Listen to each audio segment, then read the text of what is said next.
Hello hi welcome to my YouTube channel home science Darpan में आप सभी का वेलकम है। तो अब जैसे कि जिन लोगों ने 18 जून को यूजीसी नेट का एग्ज़ाम है और जिन लोगों ने फिल किया है, तो मैं उसी से रिलेटेड नेट से रिलेटेड कुछ टॉपिक लाई हूँ। PYQ टॉपिक हैं, ये क्वेश्चन आ चुके हैं, तो अपकमिंग एग्ज़ाम में भी जो है चांसेस रहता है, PYQ से काफ़ी हेल्प रहती है।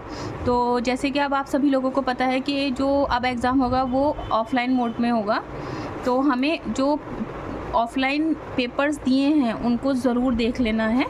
तो उसी से रिलेटेड है आज मैं लाई हूँ जून 2013 का एक टॉपिक, ग्लूटेन फ्री डाइट हम किस रोग में देते हैं। ठीक है, ये आपका TGT में भी हेल्प करेगा, PGT में भी हेल्प करेगा, LT में भी हेल्प करेगा और नेट में भी ये क्वेश्चन आ चुका है। ठीक है, तो ग्लूटेन फ्री डाइट हम उन लोगों को देते हैं जिसने सीलिएक डिसीज़ हो जाती है। अब सीलिएक डिसीज़ क्या है और उसमें क्या चीज़ बैन होती है, मतलब क्या हमें उनके फूड में जो उनकी डाइट है, कौन सा फूड उनकी डाइट में इंक्लूड नहीं करना है। चलिए आइए देख लेते हैं। An immune reaction to eating gluten, यानी कि जो उसमें लय होता है, आपने देखा होगा जब हम आटे गूंथते हैं और उसके बाद जब खींचते हैं तो उसमें जो खिंचाव होता है वही ग्लूटेन कहलाता है। और protein found in wheat, barley और रे यानी कि राई, यानी कि आपको जो देखने को मिलेगा वो मिलेगा गेहूँ, ठीक है, जौ यानी कि बार्ले और राई।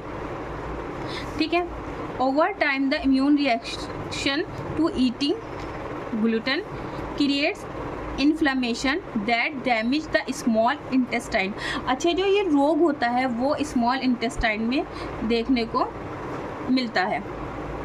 ठीक है, कुछ ठीक है। उसके बाद में leading to medical complication, it's also prevents absorption of the some nutrition. क्या होता है कि जो हमारी छोटी आंत है वो जो है वो उसका एब्जॉर्प्शन नहीं कर पाती है न्यूट्रिएंट का। ठीक है, तो इसलिए उसमें जब ये प्रॉब्लम हो जाती है या किसी कोई प्रॉब्लम देखने को मिलती है तो कहते हैं ना कि आपको ग्लूटेन फ्री डाइट लेनी है। छोटी आंत में एक म्यूकोसा लेयर होती है, आंतों में लेयर होती हैं, ये आपने देखा है। जब मैं एनाटॉमी आपके साथ डिस्कस करूँगी तो उसमें मैं बताऊँगी आपको कि छोटी आंत में जो है म्यूकोसा लेयर होती है उसको नुकसान पहुँचाती है अगर हम ग्लूटेन डाइट लेते हैं, तो अवशोषण में हेल्प नहीं करती, क्षतिग्रस्त हो जाती है। ठीक है, सिम्टम्स थोड़े से देख लेते हैं, ज़रूरी है। हो सकता है कि इस बार पेपर इस तरह से आ जाए कि सेलिक डिसीज़ के सिम्टम्स क्या हैं। ठीक है, तो आपने देखा होगा कि नेट के जो क्वेश्चन होते हैं ना, अक्सर वो ऐसे होते हैं कि 1 2 3 4। ठीक है, अब इसमें से आपको दे देंगे 1 2 3 सही है, 3 4 2 3 4 सही है, या इसमें से कोई सही नहीं है, इस तरह से आ जाते हैं। तो देखिए सेलेक्ट सिम्टम्स में क्या होता है कि पेट दर्द रहता है फर्स्ट, सेकंड आपको फूला हुआ पेट रहता है यानी कि ब्लोटिंग की प्रॉब्लम होती है, थर्ड आपको गैस रहती है, फोर्थ आपको कॉन्स्टिपेशन यानी कि कब्ज़ रहता है। ठीक है, और जो है लूज़ मोशन भी इसमें देखने को मिलते हैं। अब आ जाती है बात कि हमें इसमें फिर खाना क्या लेना चाहिए। अगर हम वीट नहीं लेंगे, अगर हम जौ नहीं ले रहे हैं या हम राई नहीं ले रहे हैं, तो हमें लेना क्या है। आप आलू ले सकते हैं, हमें चावल लेना है, हमें मक्का लेना है, सोया लेना है, नट्स लेना है और किनुआ।